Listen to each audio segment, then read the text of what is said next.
সরকার পরিবর্তন হওয়ার পর রাজবাড়ী আঞ্চলিক পাসপোর্ট অফিসেও ইতিবাচক পরিবর্তন এসেছে।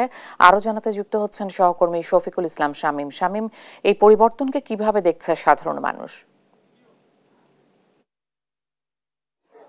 ধন্যবাদ ইশিকা। আপনি যেমনটি বলছিলেন যে রাজবাড়ী পাসপোর্ট অফিসের চিত্রটি যদি আমি বলি তাহলে বলবো যে 5ই আগস্টের সরাসরি শেখ হাসিনা সরকারের পতনের পূর্বে যে চিত্রটি ছিল সেই চিত্রটি কিন্তু একেবারে পরিবর্তন হয়েছে।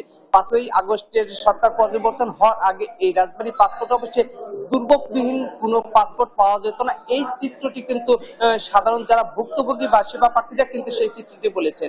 আর এখন যে চিত্রটি আমি দেখাতে চাচ্ছি সেখানে 5ই আগস্টের পর থেকে পাসপোর্ট অফিসে যারা সেবা প্রার্থী তাদের সংখ্যাটা কিন্তু অনেক, কিন্তু একটি যে চিত্র আমরা অনেকের সাথে কথা বলেছি তারা কিন্তু যে চিত্রটির কথা বলেছে যে এখানে কিন্তু সেই আগের যে চিত্রটি ছিল সেই চিত্রটি নেই। এখানে দেখা দালাল মুক্ত কিন্তু তারা বলছেন, পাশাপাশি যে দালাল মুক্ত থাকলেও কিন্তু তারা সহজে এসে কিন্তু সেবাটা পাচ্ছেন বলে তারা জানাচ্ছেন। আর একটি বিষয় যে এখানে কিন্তু অতিরিক্ত যে ইসের 5ই আগস্টের পূর্বে যে সেবা প্রার্থীরা ছিল তাদের চেয়ে অনেক সেবা প্রার্থী কিন্তু এখন আমরা দেখতে পাচ্ছি। আমি একটু যেখানে ভিতরে একটি রুমের দিক যাওয়ার চেষ্টা করছি সেখানে দেখা যাচ্ছে যে এই যে যারা সেবা নিতে আসছেন তারা কিন্তু অনেক, এখানে কয়েকটি লাইন রয়েছে, নারীদের একটি লাইন রয়েছে, পুরুষদের কিন্তু একাধিক লাইন রয়েছে। এখানে যারা সেবা দিচ্ছেন তারা কিন্তু সেবা প্রার্থীদের সহজে সেবা দিচ্ছেন। এখানে যারা আসছেন দালাল মুক্ত থেকে কিন্তু তারা সেবা দেওয়ার চেষ্টা করছেন বলে তারা জানিয়েছেন।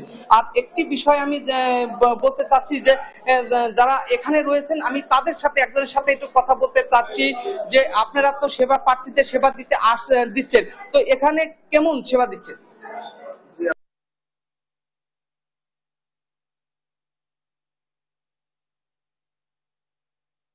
বৃদ্ধ থাকলে, কোনো অসুস্থ থাকলে তাদেরকে আমরা সবাইকে অনুমতি নিয়ে আগে দেওয়ার একটু ব্যবস্থা করে। এখন তিনি কিন্তু একটি কথা বলছেন যে এখানে অসুস্থ অথবা যারা বয়স্ক রয়েছেন তাদেরকে কিন্তু যে এখানে তাড়াতাড়ি দেওয়ার চেষ্টা করছেন, তাদেরকে একটু আগে দেওয়ার চেষ্টা করছেন। আরেকটি জিনিস কিন্তু তারা বিশেষ করে বলছেন যে অনেকের কিন্তু যে যার পাসপোর্টে আইডি কার্ডে ভুল থাকার কারণে তারা কিন্তু অনেকটা ভোগান্তি রয়েছে, আর এই ভুলটা কিন্তু নির্বাচন অফিসের বলে তারা জানিয়েছেন। সব মিলে বলা যায় রাজবাড়ীর যে পাসপোর্ট অফিস, আঞ্চলিক যে পাসপোর্ট অফিস, সেই চিত্রটি যদি বলি সেই চিত্রটি 5ই আগস্টের আগে যে দুর্ভোগ ছিল সেই দুর্ভোগ থেকে অনেকটাই মুক্ত হয়ে কিন্তু এখন পাসপোর্ট অফিস থেকে পাসপোর্ট পাচ্ছে বলে সেবা প্রার্থীরা। এই ছিল রাজবাড়ী আঞ্চলিক পাসপোর্ট অফিসের সর্বশেষ সংখ্যা।